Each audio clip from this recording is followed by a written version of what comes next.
Buenos días, mi nombre es Diana López. Comenzaremos con el muestreo no probabilístico. Es una técnica de muestreo en la cual el investigador selecciona muestras basadas en un juicio subjetivo en lugar de hacer la selección al azar. No todos los miembros de la población tienen la oportunidad de participar en el estudio. Es un método menos estricto. Este método de muestreo depende en gran medida de la experiencia de los investigadores. Tipos de muestreo. Muestreo por conveniencia. Las muestras de la población se seleccionan solo porque éstas convenientemente están disponibles para el investigador. Estas muestras se seleccionan solo porque son fáciles de reclutar y porque el investigador selecciona una muestra que representa a toda la población. Un ejemplo de muestreo por conveniencia sería utilizar a los estudiantes voluntarios que sean conocidos del investigador. El investigador puede enviar la encuesta a los estudiantes y ellos en este caso actuarían como muestra. Tenemos el segundo tipo, que es muestreo consecutivo. El muestreo consecutivo, el investigador elige solo una persona o un grupo de muestra. Realiza una investigación durante un periodo de tiempo, analiza los resultados y luego pasa a otra asignatura o grupo de sujetos si es necesario. Esta técnica de muestreo le da al investigador la oportunidad de trabajar con muchos temas y afinar su investigación mediante la recopilación de resultados que tienen conocimientos vitales. El tercer tipo es el muestreo por cuotas. Hipotéticamente, supongamos que un investigador desea estudiar los objetivos profesionales de los empleados de una organización. En esta organización trabajan 500 empleados y estos son conocidos en un conjunto como población.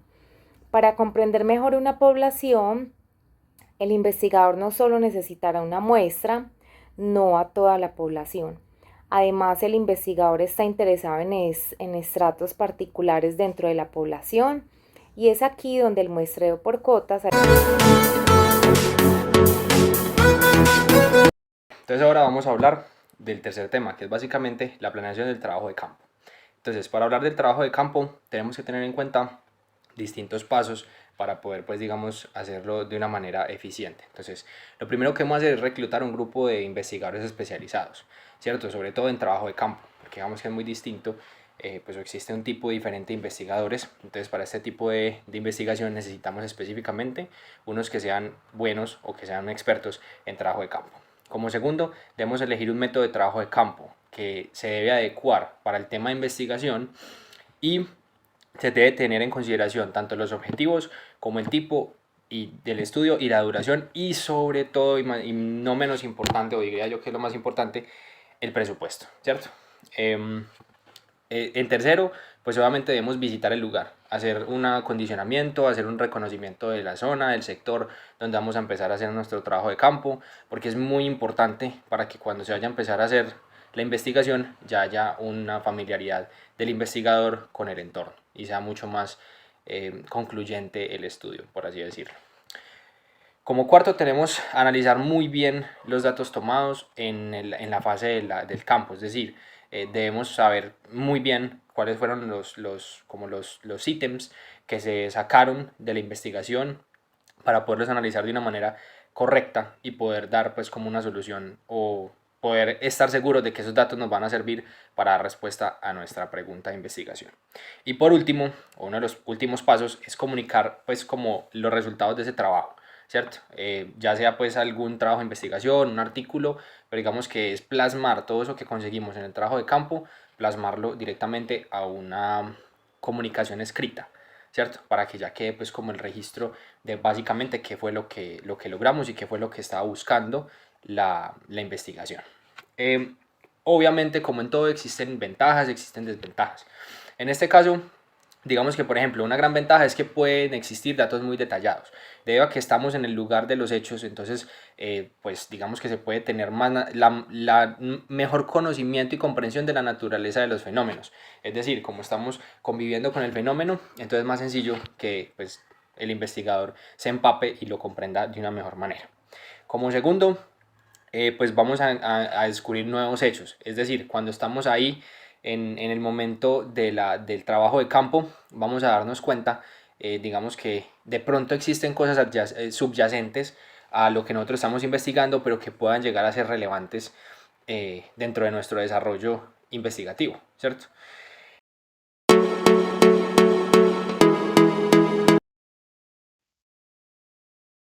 El trabajo de campo es una fase fundamental en el desarrollo de una investigación. Esto permite conocer y evaluar de primera mano lo que ocurre en un entorno determinado y así poder contrastar una hipótesis con la realidad. También por esto se considera un método de observación y recolección de datos sobre personas, culturas y entornos sociales. Generalmente este trabajo se realiza en una naturaleza de nuestro entorno cotidiano y no en entornos semicontrolados como un laboratorio, como un aula. Eso permite que los investigadores puedan recopilar los datos sobre lugares dinámicos y las personas que ahí se encuentran. Eh, También el trabajo se utiliza en gran medida en áreas de ciencias sociales, como la antropología y los profesionales sanitarias, ya que con estos campos es vital crear un puente entre la teoría y la práctica. El trabajo de campo también nos permite a los estudiantes e investigadores poder observar cómo las teorías científicas interactúan en la vida real. Esto obliga también a los investigadores a cuestionar sus ideas preconcebidas y sus conceptos teóricos frente a la realidad en el campo. También uno de los aspectos más importantes del trabajo de campo es que revela la dimensión humana en relación al entorno cultural y social en el que se habita, así como la geografía o el clima que crean los contornos dentro de los cuales los seres humanos viven y actúan. Em, Hay unos tipos de trabajo de campo que son la observación cualitativa, que trata o se define como el método menos invasivo, que es en el que el investigador se integra mínimamente en la sociedad que estudia y recopila los datos a través de la comunicación verbal.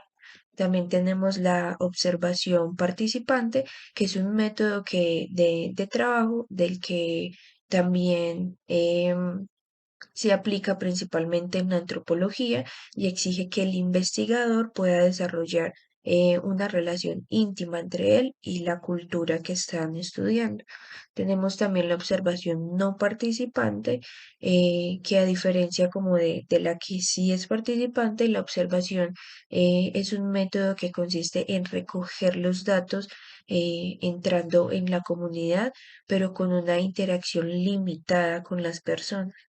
Eh, También está la de estudio etnográfico, que es un método que busca recopilar los datos culturales, que adopta la forma de elementos materiales directamente observables o comportamientos individuales, actuaciones, ideas y disposiciones que solo existen en la mente o en la cabeza de las personas. Eh, También está el método comparativo, que el método de análisis comparativo es una forma que permite comparar de forma sistémica la información y los datos precedentes de diferentes fuentes, de múltiples fuentes.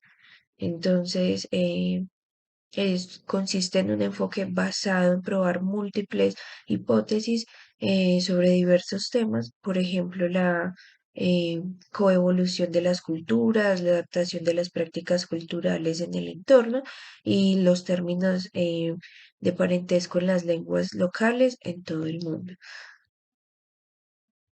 También tenemos el método de la encuesta, que en el trabajo de campo los participantes deben responder encuestas mediante cuestionarios elaborados previamente con el objetivo de obtener datos relevantes sobre el tema de investigación. Em, También tenemos el método de estudio de casos, que implica una indagación en profundidad de un individuo o de un grupo de individuos que generalmente realizan para estudiar fenómenos poco frecuentes y poder desarrollar hipótesis que sean comprobables.